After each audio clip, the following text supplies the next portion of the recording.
You are a young man in the summer of 1971, standing in a basement hallway as your fellow students chant in unison. Their voices echo off the cinder block walls. Prisoner number 819 is a bad prisoner. Because of what prisoner 819 did, my cell is a mess, Mr. Correctional Officer. The man they are yelling at, number 819, is sobbing uncontrollably just a few feet away from you. This is not a real prison, but the suffering is very real. Here is how you arrived at this moment. It begins with a small, unassuming ad in the Palo Alto Times.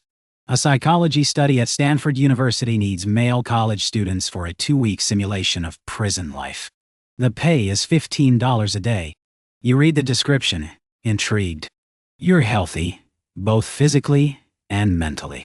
You have no criminal background. You decide to apply. You are one of over 70 applicants who answer the ad. You go through a series of diagnostic interviews and personality tests. The researchers are looking for the most average, most psychologically stable candidates they can find. You pass the screening. You are officially selected to be one of 24 participants. A flip of a coin decides your fate. You are now either a guard or a prisoner. If you are a prisoner, your new life begins without warning on a quiet Sunday morning. A real Palo Alto police car screeches to a halt outside your home. A real police officer charges you with armed robbery, reads you your rights, and handcuffs you in full view of your neighbors. You are confused. You know it's for the experiment, but the cold metal of the cuffs feels authentic. The siren wails as you are driven to the police station, where you are fingerprinted and booked. Then you are blindfolded and driven to the Stanford County Jail. It is the basement of Jordan Hall, the university's psychology building. The researchers have converted it. 3 small laboratory rooms are now bare cells, each with a cot for 3 men. The doors have been replaced with steel bars. A small dark closet is now solitary confinement. They call it the hole. You are stripped naked. A man you don't know inspects your body, then sprays you with a delousing agent. It is a cold, humiliating mist. You are given your uniform, a loose-fitting smock like a dress with no underclothes. On the front and back is your new identity, an ID number. You are to wear a nylon stocking cap on your head at all times. A heavy chain is padlocked around your right ankle. You are no longer a student. You are prisoner, #724. If you are a guard, your journey begins differently. You attend an orientation meeting the day before the prisoners arrive. You are given a uniform of a plain khaki shirt and pants. You receive a whistle to hang around your neck and a wooden baton borrowed from the police. You are also given a pair of reflective sunglasses. Lead researcher Philip Zimbardo tells you these are to prevent any eye contact, to create a sense of anonymity. David Jaff, an undergraduate research assistant acting as the warden, gives you your instructions. Your job is to maintain law and order. Physical violence is forbidden. But the warden is clear about the psychological goal. He says, you can create in the prisoners feelings of boredom, a sense of fear to some degree.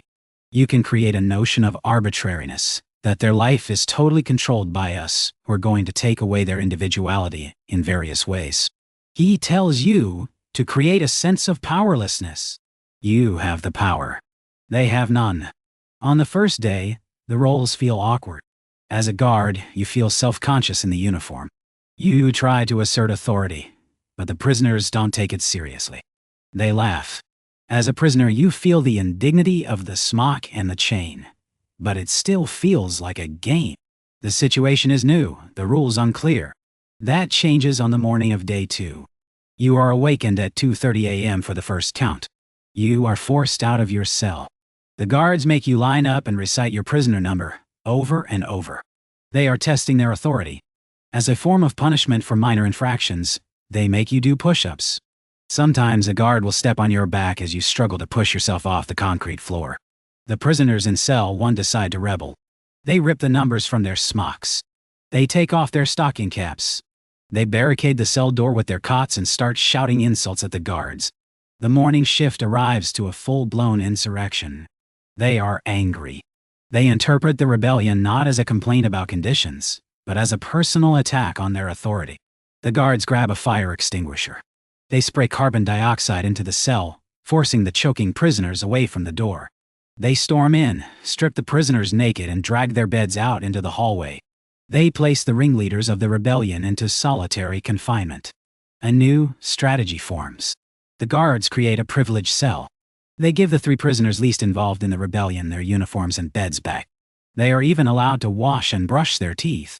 The other prisoners, the rebels, are not. They are left naked in their bare cells. After a few hours, the guards mix you all up, putting some of the good prisoners in with the bad ones. The prisoners begin to suspect there is an informant among them. Trust evaporates. The rebellion is broken. The psychological pressure intensifies. Going to the toilet becomes a privilege, not a right. After 10 p.m., the guards often deny access. They place a bucket in each cell for you to use. The smell fills the small space. The guards invent new ways to assert control. They hold more counts, often in the middle of the night, forcing you from sleep for exercises in futility. By now, less than 36 hours into the experiment, 1 prisoner is lost. Prisoner #8612, Douglas Corpy, begins to act erratically. He screams, "I'm burning up inside." He curses the guards and demands to be released.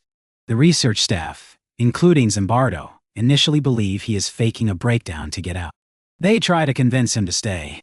Only when he descends into uncontrollable rage do they realize his distress is genuine. They release him. The experiment continues.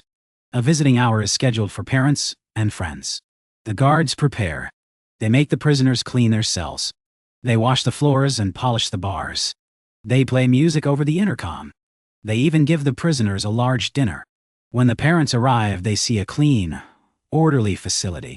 Still, some are concerned about how tired and stressed their sons look.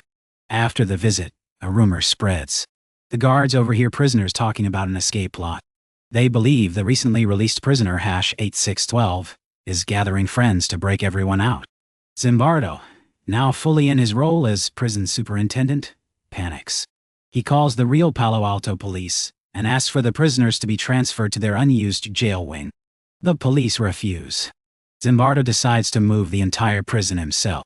He and his staff dismantle the cells, place bags over the prisoners' heads, and march them, chained together, to a storage room on another floor. Zimbardo then sits in the empty hallway waiting for the attack. It never comes. The rumor was false. Later, he would recognize this moment as the point where he lost his objectivity as a researcher. He was thinking like a superintendent, not a scientist. The guards who helped him move the prison are exhausted. As a reward, they are told they can go home. But they stay. They escalate their harassment of the prisoners. They seem to enjoy their power. One guard in particular, a student named Dave Eshelman, adopts the persona of a brutal Southern warden from the movie G.J. Cool Hand Lucky Dot. The prisoners nickname him John Wayne. He is inventive with his cruelty. He is the one who steps on your back during push-ups. He is the one who masterminds many of the humiliations. A Catholic priest, a former prison chaplain, is invited to evaluate the realism of the simulation. He interviews the prisoners one by one. He asks you your name. You give your number. He asks again. You hesitate before remembering your real name. You have started to confuse the role with your identity.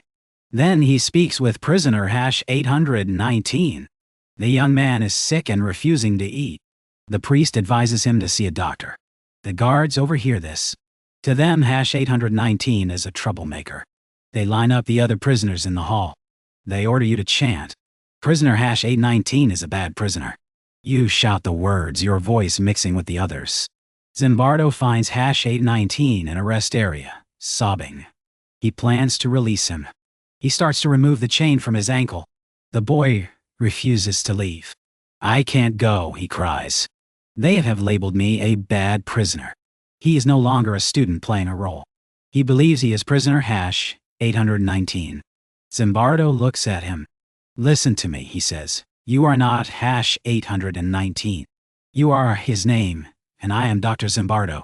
I am a psychologist, not a prison superintendent, and this is not a real prison. This is an experiment, and it's over for you." The boy stops crying. The spell is broken. He agrees to go.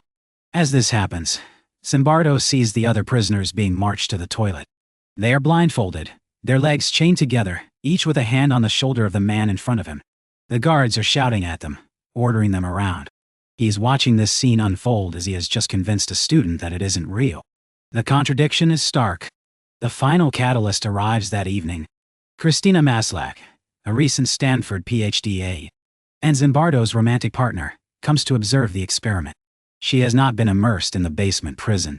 She sees it with fresh eyes. She is horrified. She sees the guards yelling, the prisoners looking defeated and dehumanized. She confronts Zimbardo later that night. He boasts about how realistic the simulation has become. She looks at him and says, "What you are doing to those boys is a terrible thing."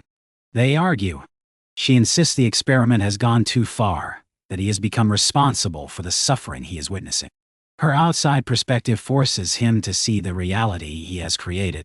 The next morning, on Friday, August 20th, 1971, Philip Zimbardo gathers the participants. He terminates the Stanford Prison Experiment. It has lasted only 6 days, not the planned 14. In the debriefing sessions that follow, you try to make sense of what happened. If you were a prisoner, you describe the growing sense of helplessness, of losing your identity. You talk about the real fear and anxiety you felt. If you were a guard, you struggled to explain your own behavior. Some of you are remorseful, unable to believe you were capable of such cruelty. Others, like Dave John Wayne Eshelman, state they were consciously role-playing, trying to give the researchers the results they thought they wanted. The initial conclusion Zimbardo presents to the world is powerful. The situation, not individual personality, was the primary cause of the behavior. He argues that the structure of the prison environment was so toxic that it could make good people do terrible things. Over the years, however, the experiment faces intense scrutiny. Critics point out the ethical failings. Participants experienced extreme distress and were not always free to leave. They also highlight methodological flaws.